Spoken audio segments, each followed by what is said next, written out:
fi Zilalul Quran karya Syahid Said Qutb, diterjemah bahasa oleh Datuk Yusuf Zaki. Semoga Allah memberkati mereka. Tafsiran ayat 233. Hukum penyusuan kanak-kanak selepas perceraian. Hukum yang berikut ialah hukum yang berhubung dengan penyusuan kanak-kanak selepas talak.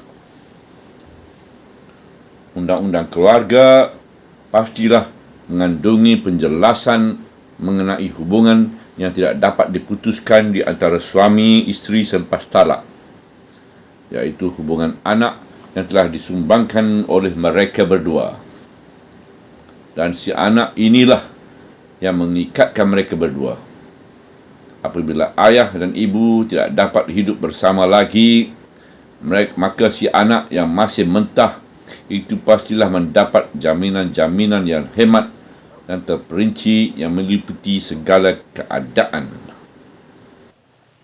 Penterjemahan ayat 233. Bismillahirrahmanirrahim. Dan ibu-ibu itu hendaklah menyusukan anak-anak mereka selama 2 tahun genap, iaitu bagi orang yang hendak menyempurnakan penyusuan itu, dan kewajipan ayah bapa pula ialah memberi makan dan pakaian kepada ibu-ibu itu mengikut cara yang baik. Tidaklah ditaklifkan seseorang itu melainkan sekadar kemampuannya. Janganlah seseorang ibu dijadikan menderita dengan sebab anaknya, dan janganlah pula seseorang bapa dijadikan menderita kerana anaknya. Dan waris juga menanggung kewajipan yang seperti itu jika bapa tiada. Kemudian apabila keduanya, bapa dan ibu, mahu menghentikan penyusuan itu dengan persetujuan dan rundingan dari keduanya, maka tidaklah menjadi apa-apa kesalahan kepada keduanya. Dan jika kamu mahu mengadakan penyusu kepada anak-anak kamu, maka tidaklah menjadi apa-apa kesalahan kepada kamu jika kamu serahkan upah yang diberikan kamu dengan pertimbangan yang baik, dan bertakwalah kepada Allah, dan ketahuilah bahawa Allah melihat segala apa yang dilakukan kamu. Ayat 233. Si ibu yang dicerai mempunyai kewajipan terhadap anaknya yang masih menyusu, iaitu kewajipan yang dipadukan oleh Allah ke atasnya. Allah tidak membiarkan si ibu itu dalam menghadapi masalah ini kepada fitrah dan emosinya yang mungkin dirosakkan oleh perbalahan suami isteri, dan menyebabkan si anak yang kecil itu menanggung penderitaan. Oleh itu, Allah sendiri yang memeliharakan si anak dan menfardukan kewajipan itu ke atas leher ibunya, kerana Allah lebih melindungi manusia dan mereka melindungi diri sendiri dari mereka melindungi diri sendiri, kerana Allah lebih berbakti dari mereka dan lebih kasihan belas dari ibu bapa mereka. Allah memfardukan ke atas si ibu menyusukan anaknya selama 2 tahun genap, kerana Allah Subhanahu Wa Taala mengetahui bahawa tempoh ini adalah suatu tempoh yang paling penting dari segi kesihatan dan kejiwaan seseorang kanak-kanak, iaitu bagi orang yang hendak menyempurnakan penyusuan itu. Sebahagian daripada ayat 233. 2 tahun pertama merupakan usia penting kepada pembinaan kanak-kanak. Menurut hasil kajian-kajian kesihatan dan kejiwaan pada hari ini, ternyata bahawa tempoh 2 tahun itu adalah satu tempoh yang perlu untuk membolehkan kanak-kanak itu subur dengan kesuburan yang sihat dari segi kesihatan dan kejiwaan. Tetapi nikmat Allah kepada kaum muslimin tidak menunggu mereka mengetahui hakikat ini dari hasil ujian-ujian mereka. Potensi insaniah yang mengandungi perbendaharaan pengalaman zaman kanak-kanak tidak pernah dibiarkan hingga dimakan oleh kejahilan selama masa yang panjang itu, kerana Allah Maha Pengasih terhadap para hamba-Nya, terutama terhadap kanak-kanak yang kecil yang memerlukan kepada kasih, sayang dan belaan. Dan bagi si ibu pula telah diwajibkan ke atas bapa si anak sebagai balasan terhadap kewajipan yang dipadukan Allah ke atasnya, supaya memberi kepada si ibu perbelanjaan makan minum dan pakaian mengikut pertimbangan yang baik, kerana kedua-duanya berkongsi dalam tanggungjawab itu. Kedua-duanya sama-sama bertanggungjawab terhadap bayi yang masih menyusu itu. Si ibu membantu dengan susu dan jagaan, dan si bapa pula membantu dengan makanan dan pakaian untuk membelanya. Setiap orang dari keduanya menunaikan kewajipan masing-masing dalam batas kemampuannya. Tidaklah ditaklifkan seseorang itu melainkan sekadar kemampuannya. Sebahagian daripada ayat 233.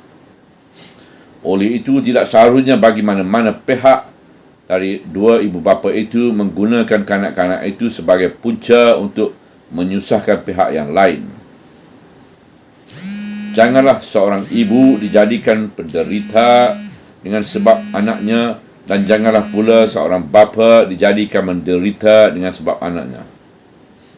Oleh sebab itu, janganlah si bapa dipergunakan kasih sayang mempergunakan kasih sayang seorang ibu terhadap anaknya untuk membuat sesuatu ancaman terhadapnya, atau supaya si ibu menerima untuk menyusuli si anak itu tanpa bayaran, dan janganlah pula si ibu mempergunakan kasih sayang seorang bapa terhadap anaknya untuk memberatkan tanggungannya dengan mengemukakan berbagai-bagai tuntutan.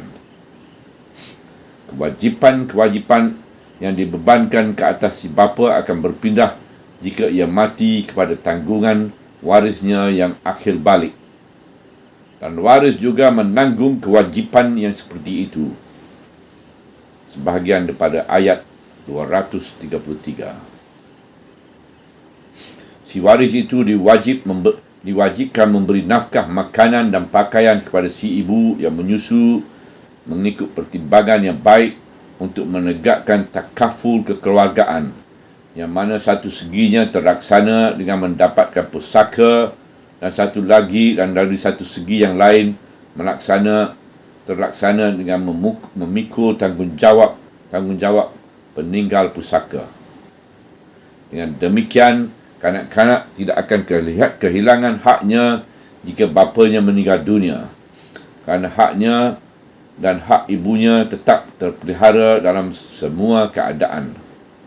Setelah selesai menjelaskan langkah-langkah jalan selamat itu, Al-Quran kembali pula menyempurnakan penerangan mengenai hal-hal penyusuan.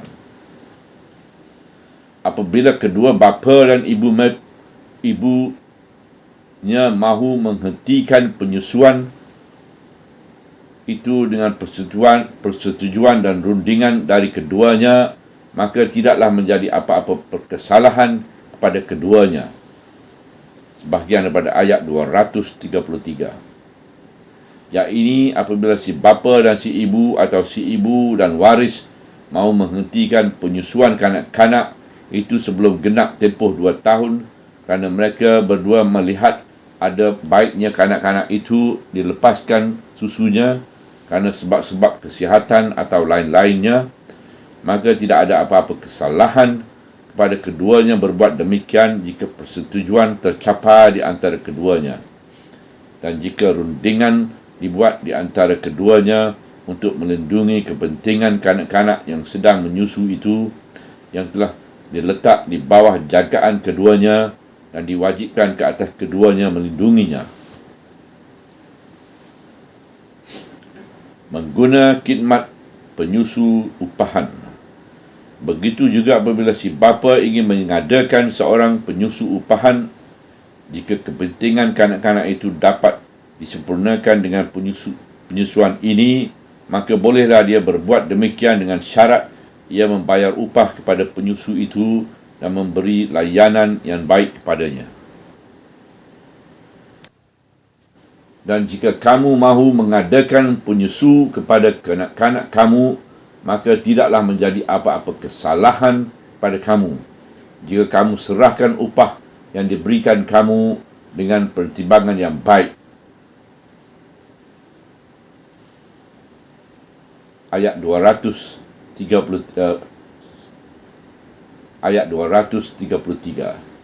Ini merupakan satu jaminan agar kanak-kanak itu mendapat seorang perempuan yang bertindak selaku penasihat, pemelihara dan penjaga.